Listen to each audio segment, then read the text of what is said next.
नमस्कार, दृष्टि आईएएस के टुडे जी के प्रोग्राम में आपका स्वागत है। सबसे पहले पिछले सेशन की रिकैप से आज के सेशन की शुरुआत करते हैं।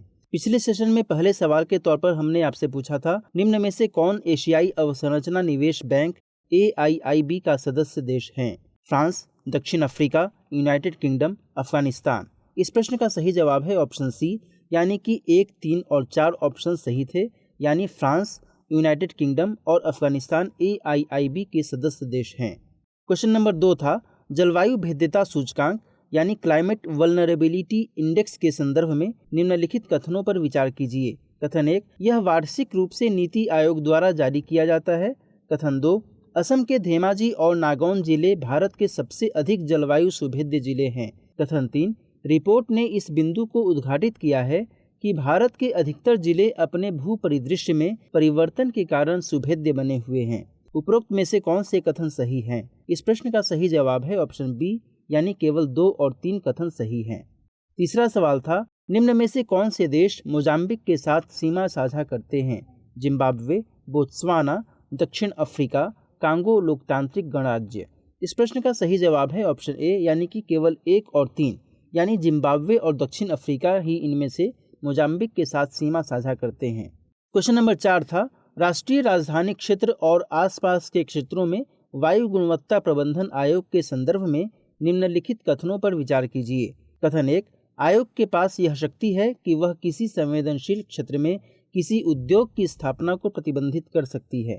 कथन 2, आयोग का अध्यक्ष अपने पद पर 3 वर्ष या 70 वर्ष की आयु जो भी पहले पूर्ण हो उस समय तक बना रह सकता है या फिर बनी रह सकती है। कथन 3, सिविल न्यायालय ऐसे किसी भी मामले की सुनवाई नहीं कर सकता जिसमें आयोग का हस्तक्षेप हो। उपरोक्त में से कौन सा या से कथन सही है या फिर है? इस प्रश्न का सही जवाब है ऑप्शन डी, यानी तीनों ही कथन सही हैं। क्वेश्चन नंबर 5 था, हाल ही में प्रकाशित टाइटनिंग द नेट रिपोर्ट किससे संबंधित है? इस प्रश्न का सही जवाब है option A, net zero carbon target से। क्वेश्चन नंबर 6, इन्फेंट्री डे यानी पैदल सेना दिवस के संबंध में निम्नलिखित कथनों पर विचार कीजिए। कथन 1, इस दिन को स्वतंत्र भारत के पहले मिलिट्री इवेंट की याद में मनाया जाता है। कथन 2, भारतीय सेना ने 27 अक्टूबर 1947 को घुसपैठ करने वाले आक्रमणकारी कबायलियों को कश्मीर घाटी से मार भगाया था। ऊपर दिए गए कथनों में से कौन सा या से सही है या फिर है? इस प्रश्न का सही जवाब है ऑप्शन सी, यानी दोनों ही कथन सही हैं। क्वेश्चन नंबर 7, भारत और किर्गिस्तान संबंधों के संदर्भ में निम्नलिखित कथनों पर विचार कीजिए। कथन 1, किर्गिस्तान संयुक्त राष्ट्र सुरक्षा परिषद में भारत को स्थायी सीट दिए जाने का समर्थन करता है।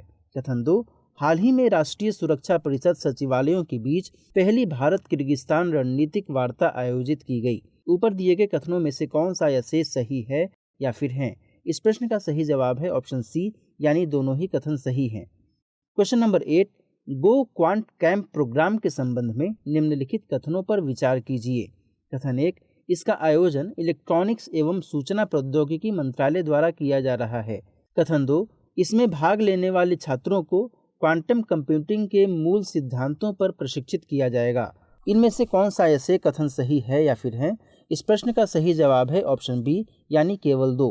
क्वेश्चन नंबर 9, पेगासस स्पाईवेयर के संबंध में निम्नलिखित कथनों पर विचार कीजिए। कथन 1, इसे NSO ग्रुप द्वारा विकसित किया गया है जिसे 2010 में स्थापित किया गया था। कथन 2, इसे सबसे पहले 2016 में खोजा गया था जब इसने स्पीयर फिशिंग के जरिए फोन को इन्फेक्ट किया था। कथन 3, यह केवल स्पीयर फिशिंग के माध्यम से फोन को इन्फेक्ट करता है। ऊपर दिए गए कथनों में से कौन से सही हैं? इस प्रश्न का सही जवाब है ऑप्शन ए, केवल 1 और 2। क्वेश्चन नंबर 10, आधार हैकाथॉन 2021 के संबंध में निम्नलिखित कथनों पर विचार कीजिए। कथन 1, इसका आयोजन नीति आयोग द्वारा किया जाएगा। कथन 2, इसकी 2 व्यापक थीम हैं, नामांकन और प्रमाणीकरण। ऊपर दिए गए कथनों में से कौन सा या से सही है या फिर है? इस प्रश्न का सही जवाब है ऑप्शन बी, यानी केवल 2। अब देखते हैं कल हमने आपसे क्या प्रश्न पूछा था। सवाल था, एशियन डेवलपमेंट बैंक के संदर्भ में निम्नलिखित कथनों पर विचार कीजिए। कथन 1, इसके सभी सदस्य एशिया महाद्वीप से हैं। कथन 2, इसमें सबसे बड़ा शेयरधारक चीन है। कथन 3, इसका मुख्यालय फिलीपींस के मनीला में है। उपरोक्त में से कौन सा या से कथन सही है या फिर है? केवल 1 और 2, केवल 2 और 3, केवल 3 या फिर 1, 2 और 3? इस प्रश्न का सही जवाब है ऑप्शन सी, यानी केवल तीसरा कथन सही है। हाल ही में भारत सरकार और एशियाई विकास बैंक ने $4.5 मिलियन के परियोजना वित्त पोषण यानी प्रोजेक्ट रेडीनेस फाइनेंसिंग PRF ऋण समझौते पर हस्ताक्षर किए हैं। इसका मकसद मिजोरम के आइजोल में परियोजना की तैयारी और डिजाइन गतिविधियों के सहयोग के माध्यम से शहरी गतिशीलता में सुधार करना है। ADB यानी एशियाई विकास बैंक की बात करें तो यह एक क्षेत्रीय विकास बैंक है जिसकी स्थापना 19 दिसंबर 1966 को हुई थी। ADB में कुल 68 सदस्य शामिल हैं। कुल सदस्यों में से 49 सदस्य देश एशिया प्रशांत क्षेत्र से हैं, इसलिए कथन एक गलत है। 31 दिसंबर 2019 तक ADB के 5 सबसे बड़े शेयरधारकों में जापान और संयुक्त राज्य अमेरिका, चीन, भारत और ऑस्ट्रेलिया शामिल हैं, इसलिए कथन 2 गलत है। इसका मुख्यालय फिलीपींस के मनीला में है, इसलिए कथन 3 सही है। इस प्रकार इस प्रश्न का सही जवाब है ऑप्शन सी। हमारे वीडियो अंग्रेजी में देखने के लिए फॉलो करें हमारा ही दूसरा YouTube चैनल दृष्टि IAS इंग्लिश।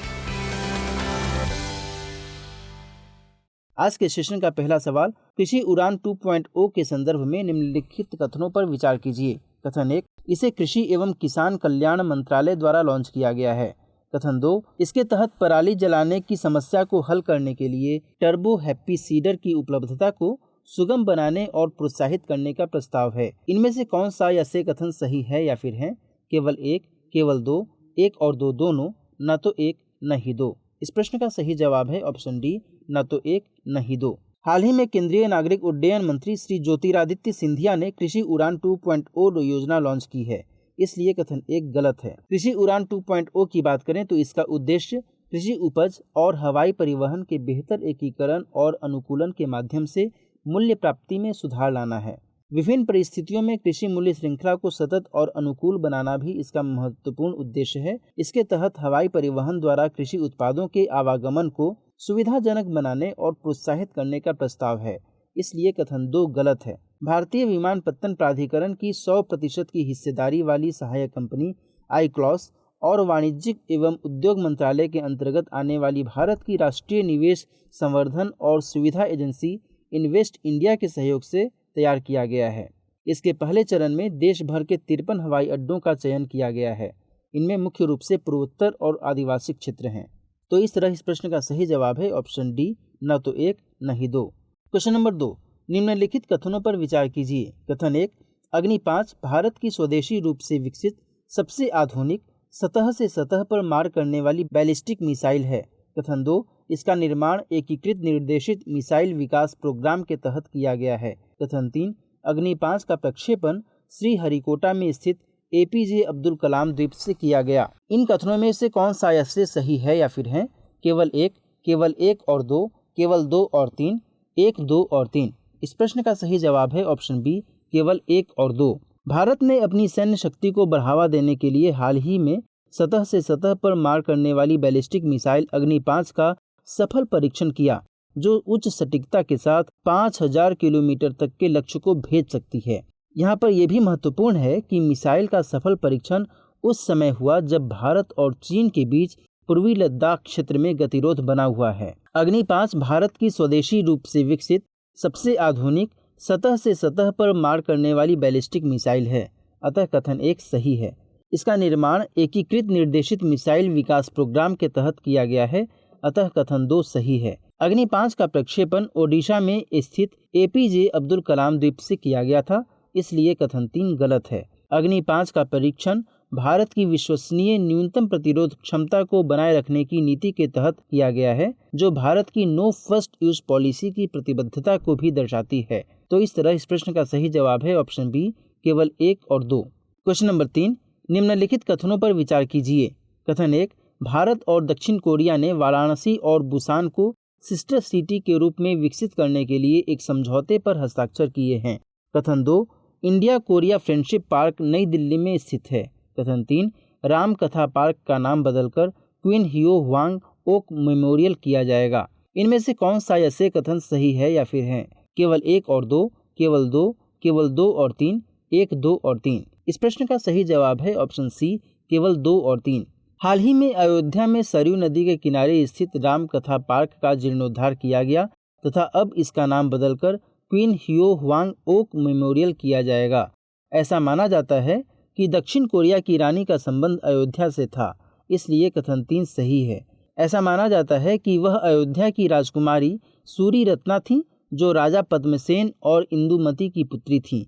उनकी कहानी का वर्णन समयुग ईसा यानी 3 राज्यों की कहानी में किया गया है।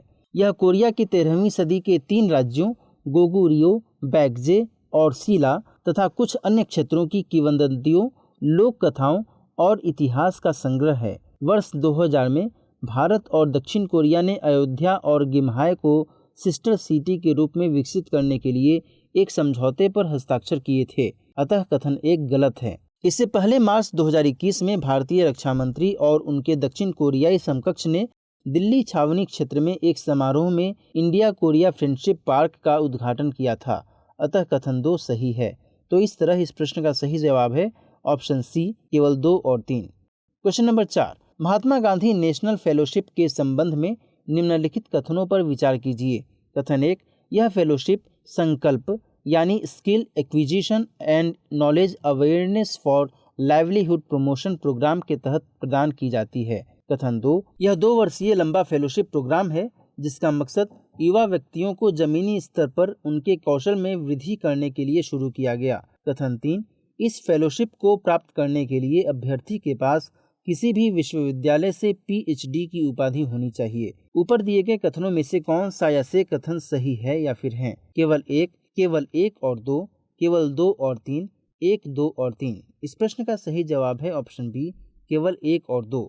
हाल ही में सरकार ने संकल्प प्रोग्राम के तहत महात्मा गांधी नेशनल फेलोशिप का दूसरा संस्करण शुरू किया है, अतः कथन 1 सही है। यह 2 वर्षीय लंबा फेलोशिप प्रोग्राम है जिसका मकसद युवा व्यक्तियों को जमीनी स्तर पर उनके कौशल में वृद्धि करने के लिए शुरू किया गया है, अतः कथन 2 सही है। यह विश्वसनीय योजना बनाने के साथ साथ रोजगार बढ़ाने, आर्थिक उत्पादन बढ़ाने और ग्रामीण क्षेत्रों में आजीविका को बढ़ावा देने में आने वाली बाधाओं की पहचान करने के लिए जिला स्तर पर IIM के साथ मिलकर क्लासरूम सत्रों का आयोजन करता है। यह स्थानीय ज़रूरतों के साथ साथ औद्योगिक आवश्यकताओं के अनुरूप कौशल विकास को बढ़ावा देती है ताकि वोकल फॉर लोकल और आत्मनिर्भर भारत के लक्ष्य को प्राप्त किया जा सके। यह फेलोशिप ऐसे युवाओं को प्रदान की जाएगी जो 21 से 30 वर्ष की उम्र के हों और जिन्होंने किसी मान्यता प्राप्त विश्वविद्यालय से स्नातक की डिग्री हासिल की हो और जो भारतीय नागरिक हों, अतः कथन 3 गलत है।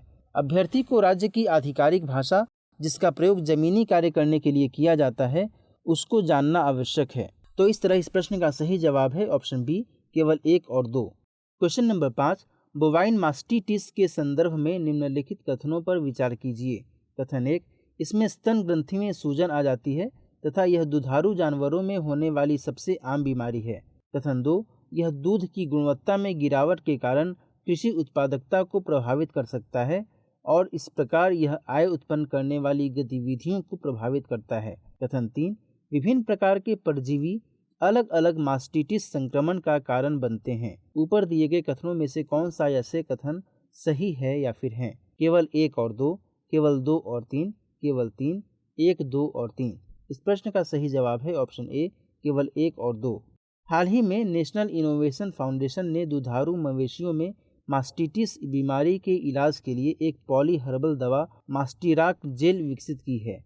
मास्टिटिस के बारे में बात करें तो मास्टिटिस या स्तन ग्रंथि में होने वाली सूजन दुनिया भर में दुधारू मवेशियों में होने वाली सबसे आम और सबसे अधिक नुकसानदायक बीमारी है, अतः कथन 1 सही है। विभिन्न प्रकार के जीवाणु अलग अलग मास्टिटिस संक्रमण का कारण बनते हैं, इसलिए कथन 3 गलत है। दुधारू पशुओं के स्तनों में एंटीबायोटिक दवाओं का संचार लगभग हमेशा नैदानिक रोगों का इलाज करता है, लेकिन जीवाणु संक्रमण को समाप्त नहीं कर सकता। सूजन के कारण की बात करें तो मवेशियों में तनाव और शारीरिक चोट के कारण भी सूजन हो सकती है, लेकिन जीवाणु और अन्य सूक्ष्मजीवों जैसे कवक, ईस्ट और संभवतः वायरस का प्रवेश मास्टिटिस का प्रमुख कारण है। संक्रमण तब शुरू होता है जब सूक्ष्मजीव टीथ कैनाल में प्रवेश करते हैं और स्तन ग्रंथि में अपने आप को मल्टीप्लाई करने लगते हैं। इसके प्रभाव की बात करें तो यह दूध की गुणवत्ता में गिरावट के कारण कृषि उत्पादकता को प्रभावित कर सकता है और इस प्रकार यह आय उत्पन्न करने वाली गतिविधियों को प्रभावित करता है। अतः कथन 2 सही है। यह दूध की उत्पादकता को कम करता है, उत्पादन की लागत को बढ़ाता है और विनिर्माण के लिए दूध को कम मूल्यवान बनाता है। तो इस तरह इस प्रश्न का सही जवाब है ऑप्शन ए, केवल 1 और 2। क्वेश्चन नंबर 6, नमामि गंगे कार्यक्रम के संबंध में निम्नलिखित कथनों पर विचार कीजिए। कथन 1, इसे पर्यावरण, वन एवं जलवायु परिवर्तन मंत्रालय के तहत संचालित किया जा रहा है। कथन 2, इसका क्रियान्वयन राष्ट्रीय स्वच्छ गंगा मिशन द्वारा किया जा रहा है। कथन 3, 2017 में राष्ट्रीय हरित अधिकरण ने गंगा में किसी भी कचरे के निपटान पर प्रतिबंध लगा दिया।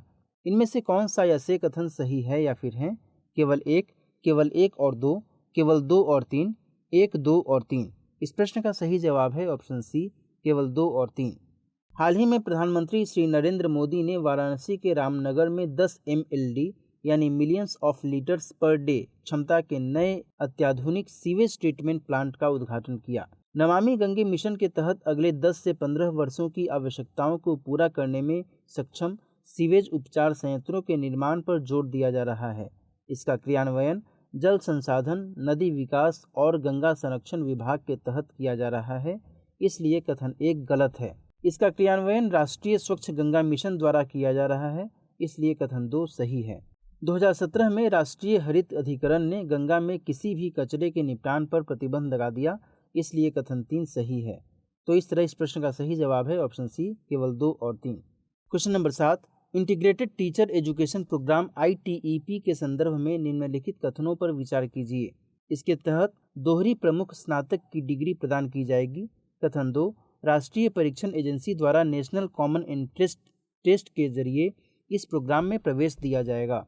उपरोक्त में से कौन सा ऐसे कथन सही है या फिर है? केवल 1, केवल 2, 1 और 2 दोनों, न तो 1 न ही 2। इस प्रश्न का सही जवाब है ऑप्शन सी, दोनों ही कथन सही हैं। शिक्षा मंत्रालय ने 4 वर्षीय integrated teacher education programme ITEP को अधिसूचित किया है। बीएड के साथ बेसिक BA और BSc डिग्री को एकीकृत करते हुए इसके तहत दोहरी प्रमुख स्नातक डिग्री प्रदान की जाएगी, इसलिए कथन 1 सही है। यह एक छात्र शिक्षक को शिक्षा में डिग्री के साथ साथ इतिहास, गणित, विज्ञान, कला, अर्थशास्त्र या वाणिज्य जैसे विशेषीकृत विषयों में डिग्री प्राप्त करने में सक्षम बनाता है। राष्ट्रीय परीक्षण एजेंसी द्वारा नेशनल कॉमन एंट्रेंस टेस्ट के जरिए इस प्रोग्राम में प्रवेश दिया जाएगा, इसलिए कथन 2 सही है। इस प्रकार इस प्रश्न का सही जवाब है ऑप्शन सी। क्वेश्चन नंबर 8, निम्नलिखित कथनों पर विचार कीजिए। खासी पूर्वोत्तर भारत में त्रिपुरा का एक नृजातीय समूह है। खासी एक मातृसत्तात्मक समाज है और इसमें माता के कुल के माध्यम से विरासत और वंश का निर्धारण होता है। कथन 3, खासी ऑस्ट्रो एशियाई मोन खिमेर भाषा बोलते हैं। उपरोक्त में से कौन सा ऐसे कथन सही है या फिर हैं? केवल 1 और 3, केवल 2 और 3, 1, 2 और 3। इस प्रश्न का सही जवाब है ऑप्शन सी, केवल 2 और 3। मेघालय में एक जिला स्वायत्त परिषद खासी जनजाति की विरासत की एक प्रथागत व्यवस्था को संशोधित करने का प्रयास कर रही है, जिसमें परिवार की सबसे छोटी बेटी को पैतृक संपत्ति का पूरा हिस्सा दिया जाता है। खासी पूर्वोत्तर भारत में मेघालय का एक नृजातीय समूह है। इनकी एक विशिष्ट संस्कृति और यह मेघालय की सबसे बड़ा जनजातीय समुदाय है, इसलिए कथन 1 गलत है। खासी एक मातृसत्तात्मक समाज है और इसमें माता के कुल के माध्यम से विरासत और वंश का निर्धारण होता है, इसलिए कथन 2 सही है। खासी ऑस्ट्रो एशियाई मोन खमेर भाषा बोलते हैं, इसलिए कथन 3 सही है। इनका मुख्य भोजन चावल है। तो इस तरह इस प्रश्न का सही जवाब है ऑप्शन सी, केवल 2 और 3। क्वेश्चन नंबर 9, युगर मुसलमानों के संबंध में निम्नलिखित कथनों पर विचार कीजिए। कथन 1, युगर निर्जातीय समुदाय की सबसे बड़ी आबादी किर्गिस्तान में रहती है। कथन 2, भारत ने युगरों के खिलाफ क्रूरता की कड़ी निंदा की है। इनमें से कौन सा ऐसे कथन सही है या फिर हैं? केवल 1, केवल 2, 1 और 2 दोनों, न तो 1 न ही 2। इस प्रश्न का सही जवाब है ऑप्शन डी, न तो 1 न ही 2। युगर मुख्य रूप से मुस्लिम अल्पसंख्यक तुर्क नृजातीय समूह हैं, जिनकी उत्पत्ति मध्य और पूर्वी एशिया से मानी जाती है।